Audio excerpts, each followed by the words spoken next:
প্রিয় শিক্ষার্থীরা, আশা করি তোমরা সবাই ভালো আছো। আলহামদুলিল্লাহ, আমিও ভালো আছি। তো আজকে আমি তোমাদের সামনে এসেছি ইসলামের ইতিহাস দ্বিতীয় পত্রের দ্বিতীয় অধ্যায় নিয়ে আলোচনা করব। তো দ্বিতীয় পত্রের দ্বিতীয় অধ্যায় নিয়ে আলোচনা গত ক্লাসে আমি করেছি, সেটা হচ্ছে সুলতান ইলতুৎমিশ সম্পর্কে। তো আজকে আমরা আলোচনা করব সুলতান ইলতুৎমিশের কন্যা সুলতানা রাজিয়ার শাসনকাল নিয়ে। তো এখানে দেখো, তোমরা খেয়াল করো যে সুলতানা রাজিয়ার শাসনকাল 1236 থেকে 1240 খ্রিস্টাব্দ। তো সুলতানার পরিচয় ও কৃতিত্ব। তো পরিচয়টা আমি আগেই বললাম যে সুলতানা রাজিয়া ছিলেন সুলতান ইলতুৎমিশের কন্যা। কারণ সুলতান ইলতুৎমিশ উপলব্ধি করেছিলেন যে সুযোগ সন্ধানী অযোগ্য পুত্রদের থেকে সুযোগ্য ও বুদ্ধিমতী কন্যা সুলতানা রাজিয়া দিল্লির সালতানাতকে অনেক বেশি নিরাপদ ও ভালো রাখবে, যার কারণে তিনি মৃত্যুর পূর্বে সুলতানা রাজিয়াকে উত্তরাধিকারী মনোনীত করে যান। কিন্তু তার এই উত্তরাধিকারী মনোনয়ন সাম্রাজ্যের অভিজাতবর্গ আমির উমরা প্রাদেশিক শাসনকর্তারা কেউ সহজভাবে মেনে নিতে পারেনি। তারা পরবর্তীতে কি করলো, সুলতানা রাজিয়া অর্থাৎ সুলতান ইলতুৎমিশের পুত্র হচ্ছে রুকনুদ্দিন ফিরোজকে ক্ষমতায় অধিষ্ঠিত করেন। কিন্তু রুকনুদ্দিন ফিরোজ ছিলেন একজন অযোগ্য ও অকর্মণ্য শাসক। ফিরোজ ও রাজমাতা শাহ তুর্কানের কুশাসনে সাম্রাজ্যে বিভিন্ন জায়গায় বিদ্রোহ বিশৃঙ্খলা দেখা দেয়। এই বিদ্রোহ বিশৃঙ্খলার কারণে সাম্রাজ্যের শাসন ব্যবস্থা ভেঙে পড়ে এবং এক পর্যায়ে যে তারা এতই বিদ্রোহ বিশৃঙ্খলা শুরু করে যে জনগণ তাদের প্রতি অতিষ্ঠ হয়ে যায়। এই সুযোগে সুলতানা রাজিয়া কি করলো, সুলতানা রাজিয়া সাম্রাজ্যের জনগণকে ঐক্যবদ্ধ করলো, একত্রিত করে তাদেরকে নিয়ে কি করলো, এই শাহ তুর্কান ও ফিরোজের বিরুদ্ধে বিদ্রোহ ঘোষণা করলো। পরবর্তীতে অভিজাতদের মধ্যে কিছু কিছু অনেকেই সাহায্য করলো, সুলতানা রাজিয়াকে সমর্থন করলো। এছাড়াও আরও অনেকেই সুলতানা রাজিয়াকে সমর্থন করলো। তো এদেরকে পরবর্তীতে রুকনুদ্দিনকে এই অভিজাতবর্গ ও প্রদেশপালদের সহযোগিতায় রুকনুদ্দিনকে যুদ্ধের মাধ্যমে পরাজিত করে সুলতানা রাজিয়া কি করলেন, এই যে সিংহাসন লাভ করলেন। তো আমরা প্রথম পয়েন্ট, সিংহাসন লাভ করলেন কত সালে, 1236 থেকে 1240 খ্রিস্টাব্দে। তার মানে এখানে বলা হয় যে তিনি তার ভাই রুকনুদ্দিন ফিরোজকে পরাজিত করে দিল্লির সিংহাসনে আরোহণ করেন। যেটা দিল্লির সিংহাসন গেল। তো প্রাথমিক সমস্যাবলীর মধ্যে কিন্তু এটাও পড়ে। আমরা এবার বলবো প্রাথমিক সমস্যাবলী। তো প্রাথমিক সমস্যাবলীর মধ্যে প্রথমেই তো সে তার ভাইকে পরাজিত করে দিল্লি সিংহাসনে আরোহণ করলেন। পরবর্তীতে আবারও নানা বাধা বিপত্তি বিদ্রোহ দেখা দেয় এবং প্রাদেশিক শাসনকর্তারা অভিজাতবর্গরা পুনরায় সুলতানা রাজিয়ার বিরোধিতা করে এবং এমনকি প্রধানমন্ত্রী জুনাইদও সুলতানা রাজিয়ার বিরোধিতা করে। তো বিরোধিতা করলে সুলতানা রাজিয়া কৌশলে কি করলেন, আচ্ছা আমি এটা প্রাথমিক সমস্যাগুলি বলতেছি। প্রাথমিক সমস্যাগুলির মধ্যে যেটা বললাম যে নানা বাধা বিপত্তি, কারা কারা, প্রাদেশিক শাসনকর্তা, অভিজাতবর্গ এবং প্রধানমন্ত্রী জুনাইদও কি করেছিলেন, এই সুলতানা রাজিয়ার বিরোধিতা করেছিলেন। এগুলো হচ্ছে তার প্রাথমিক সমস্যাগুলির মধ্যে পড়ে। এখন আমরা বলবো গৃহীত পদক্ষেপ। সুলতানা রাজিয়া যখন দেখলেন যে তিনি সিংহাসনে আরোহণ করার পরে নানা বাধা বিপত্তি সব কিছু অতিক্রম করতে হলে তাকে কৌশল খাটাতে হবে, এজন্য তিনি কি করলেন, কৌশলে বিদ্রোহী শাসনকর্তা ও অভিজাতদের মধ্যে কি করলেন, দ্বন্দ্ব লাগিয়ে দিলেন এবং এই দ্বন্দ্বের সুযোগেই তিনি কি করলেন, তাদের দুর্বল করে ফেললেন এবং তাদের দুর্বলতার সুযোগে তিনি কি করলেন, সিংহাসনে আরোহণ করলেন। এছাড়াও তার গৃহীত পদক্ষেপের মধ্যে আরেকটা আছে, তিনি মেকিয়াভেলিয়ান কূটনীতিকদের সাহায্য নিয়েছিলেন এবং এদের সহযোগিতায় তিনি তাদের পরাস্ত করেছিলেন।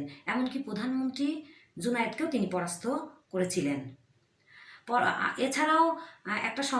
এছাড়াও কারামতিয়া ও মুলাহিদ নামক মুসলমান সম্প্রদায়ও এই সুলতানা রাজিয়ার বিরোধিতা করেছিলেন, তিনি তাদেরকেও পরাস্ত করেছিলেন। তো এখন আমরা বলবো গৃহীত পদক্ষেপের মধ্যে আরও যেটা আছে যে হ্যাঁ, গৃহীত পদক্ষেপ এটা গেল। তো এরপরে আছে আলতুনিয়ার বিদ্রোহ ও রাজিয়ার ক্ষমতাচ্যুতি। তো আলতুনিয়ার বিদ্রোহ, আলতুনিয়া কে? আলতুনিয়া হচ্ছে সুলতান ইলতুৎমিশ তার রাজত্বকালে একটি চক্র গঠন করেছিলেন। 40 জন তুর্কি অভিজাতদের নিয়ে, তুর্কি কৃতদাসদের নিয়ে একটি চক্র গঠন করেছিলেন, যেটি ইতিহাসে 40 চক্র নামে পরিচিত।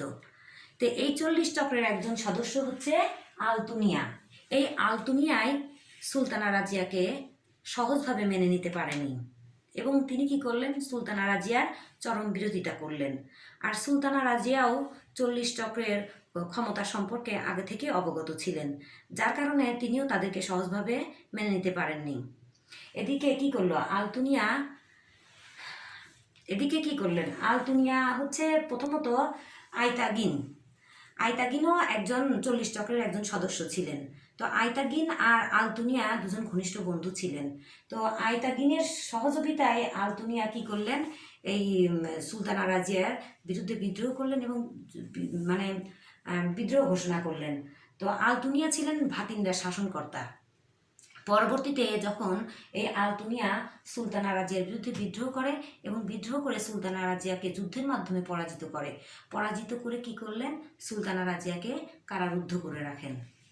যখন সুলতানা রাজিয়া দেখলেন যে তাকে কারারুদ্ধ করে রাখা হয়েছে, তার কোনো মুক্তির কোনো আর উপায় নাই, তখন তিনি কৌশলে কি করলেন? আলতুনিয়াকে বিবাহের প্রস্তাব দেন এবং বিবাহের প্রস্তাব দিলে আলতুনিয়া বিবাহে রাজি হন।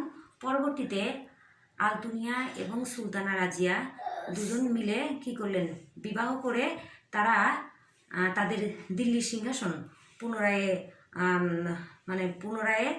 পুনরুদ্ধারের চেষ্টা করেন, যার জন্য তারা দিল্লির উদ্দেশ্যে রওনা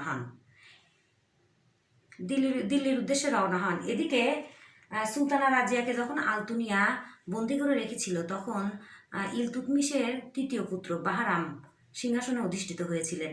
যখন বাহরাম শুনতে পেল যে সুলতানা রাজিয়া আলতুনিয়াকে বিবাহ করে দিল্লির উদ্দেশ্যে রওনা হয়েছে, তখন তিনি পথের মধ্যে বাহিনী পাঠান এবং তারা কি করলো? আলতুনিয়া ও সুলতানা রাজিয়াকে পথের মধ্যে খুঁজতে লাগলো এবং যখন সুলতানা রাজিয়া ও আলতুনিয়া দিল্লির উদ্দেশ্যে রওনা হয়েছেন, পথের মধ্যে তারা পলায়নকালে আততায়ীর হাতে নিহত হয়। যদিও সুলতানা রাজিয়ার ভাই বাহরাইন তাকে বাধা দেওয়ার চেষ্টা করেছিলেন, পরবর্তীতে তারা এক আততায়ীর হাতে নিহত হয়ে মারা যায়। তো এই হচ্ছে আলতুনিয়ার বিদ্রোহ ও সুলতানা রাজিয়া ক্ষমতাচ্যুতি। এভাবে সুলতানা রাজিয়া ক্ষমতাচ্যুত হন। তো রাজিয়ার ব্যর্থতার কারণ নানা গুণাবলী ও যোগ্যতা থাকা সত্ত্বেও রাজিয়া ব্যর্থ হন। ঈশ্বরী প্রসাদ মন্তব্য করেন যে নারীত্বই ছিল তার প্রধান অযোগ্যতা। আবার ভিডি মহাজন বলেছেন যে সুলতানা যদি একজন নারী না হতেন, তাহলে তিনি নিঃসন্দেহে ভারতে মুসলিম শাসনের একজন সফলকাম শাসক হতেন। তো এই যে এক একজন ঐতিহাসিক তার সম্পর্কে এক একজন মন্তব্য করেছে এক এক রকম। আসলে তার নারীত্ব ছিল তার প্রধান দুর্বলতা। কারণ নারীত্ব দুর্বলতা হওয়ার কারণ এটাই যে তিনি পুরুষের বেশ পরিধান করেছিলেন এবং পর্দা প্রথার অবজ্ঞা করেছিলেন। এছাড়াও প্রকাশ্যে অশ্বারোহণ ঘোড়ায় আরোহণ করে তিনি যুদ্ধ করেছিলেন, যার কারণে রক্ষণশীল গোঁড়া মুসলমান অভিজাত সম্প্রদায় এটা সহজভাবে মেনে নিতে পারেনি, তারা এটাকে সুনজরে দেখেনি, যার কারণে তিনি ব্যর্থতায় পর্যবেসিত হন। চরিত্র ও কৃতিত্ব। তো শেষে এটাই বলতে হয় যে সুলতানা রাজিয়া ছিলেন একজন ন্যায়পরায়ণ মহানুভব। ন্যায় বিচার, মহানুভবতা সবকিছু তার চারিত্রিক গুণাবলীর মধ্যে ছিল। তবে তিনি একজন শালীনভাবে চলাফেরা করতেন। তারপরও তিনি তার চরিত্রে কিছু দেখা গেছে যে তিনি পুরুষের বেশ পরিধান করে রাজ দরবারে আসতেন, রাজকার্য পরিচালনা করতেন তিনি পুরুষের পোশাক পরিধান করে। তিনি নারী প্রথম যে ভারতের মুসলিম শাসনের ইতিহাসে মহিলা শাসক হিসেবে ক্ষমতা গ্রহণ করেছিলেন এবং তিনি প্রকাশ্যে কি করতেন, পুরুষের বেশ পরিধান করে রাজকার্য পরিচালনা করতেন। যুদ্ধের সময় অশ্বারোহে আরোহণ করে তিনি যুদ্ধ করতেন, এটা মুসলমান সমাজ ভালো চোখে দেখেনি, যার কারণে তিনি ব্যর্থতায় পর্যবেসিত হন। সব কিছু মিলে আসলে বলা যায় যে সুলতানা রাজিয়ার কৃতিত্ব ছিল, তিনি রাজ্য পরিচালনায় দক্ষ ছিলেন, তার ভাইদের তুলনায় অনেক দক্ষ ছিলেন। তার দক্ষতার কারণেই তার পিতা তাকে মৃত্যুর পূর্বে উত্তরাধিকারী মনোনীত করে যান। তো যাই হোক, তোমরা সুলতানা রাজিয়া, আজকে আমরা সুলতানা রাজিয়া একজন মহিলা শাসক হিসেবে সুলতানা রাজিয়ার প্রশ্নটা অনেক বেশি ইম্পর্টেন্ট। তো যেহেতু মুসলমান শাসকদের মধ্যে একজনই মহিলা শাসক ছিলেন, তিনি হচ্ছেন সুলতানা রাজিয়া। তো সুলতানা রাজিয়ার শাসনকাল তোমরা বাসায় ভালো করে দেখবে। তো বাসায় ভালো করে দেখলে তোমরা বুঝতে পারবে। বেশ আমি বইয়ের মতো করেই আলোচনা করার চেষ্টা করছি। আচ্ছা, তো তোমরা ভালো থাকবে। আজকে এই পর্যন্তই। ধন্যবাদ। আসসালামু আলাইকুম।